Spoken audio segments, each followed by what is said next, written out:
Bonjour à tous et bienvenue dans le live TV Finance. Nous sommes ensemble pour une heure de direct sur TV Finance et Boursorama. L'occasion de parler économie mais également finance et actualité des entreprises. Au sommaire ce matin, nous recevrons tout d'abord Jean-Hugues Zenoni, cofondateur et président de Le Monde Après Open Work. Nous suivrons ensuite l'ouverture de la Bourse de Paris avec Éric Seban, trader et coach chez Perceval Finance. Nous ferons ensuite un focus sur les market movers du jour avec Dorian Abadi, formateur en analyse technique. Nous recevrons par la suite David Chevènement, le fondateur de Busy pour 10 minutes de parole de dirigeants. 10 minutes de parole de dirigeants que nous aurons également avec Paul Tout-le-Monde, le fondateur de la Maison du Coworking. Et nous finirons cette émission en recevant Sylvain Druez, un directeur de magasin chez l'Atelier Frais. Mais tout de suite un petit peu d'actualité économique. Tout d'abord, la Banque de France abaisse ses prévisions pour 2019. L'institution a publié hier ses projections pour l'année et anticipe une baisse à 1,3% de croissance en 2019, soit 0,1 point de moins que les précédentes prévisions de la Banque de France en mars. Selon Olivier Garnier, directeur des études et des relations internationales à la Banque de France, le meilleur qualificatif de cette baisse est la résilience. Ce dernier estime en effet que la croissance continue sur son rythme de croisière. L'activité est toujours soutenue par la dynamique interne liée au pouvoir d'achat.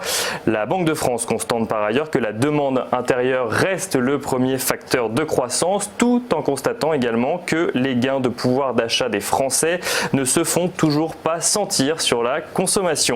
En 2020, la Banque centrale estime que la croissance pourrait accélérer un tout petit peu et repasser à 1,4%. Deuxième nouvelle ce matin, une bonne nouvelle pour la planète. Le gouvernement a réussi à obtenir de la part des enseignes de restauration rapide des engagements pour le tri des déchets.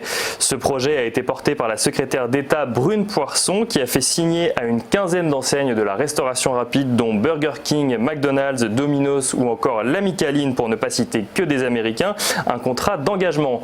Celui-ci prévoit que d'ici au 31 décembre 2021, 100% du parc des enseignes signataires soit en conformité avec la législation. Une législation qui date de 2016 et qui oblige les professionnels de la restauration à trier leurs déchets en cuisine ou en salle.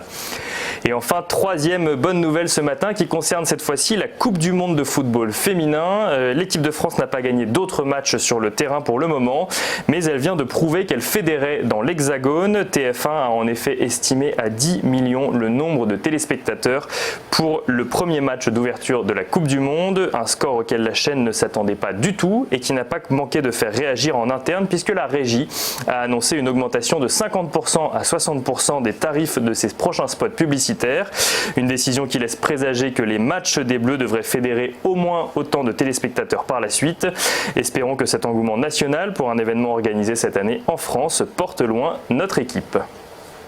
Du côté des marchés financiers, le CAC 40 clôturait hier en très légère hausse, plus 0,48% à 5408 points. Le Dow Jones cédait lui 11,80 points, donc tombant ainsi à 26 050 points.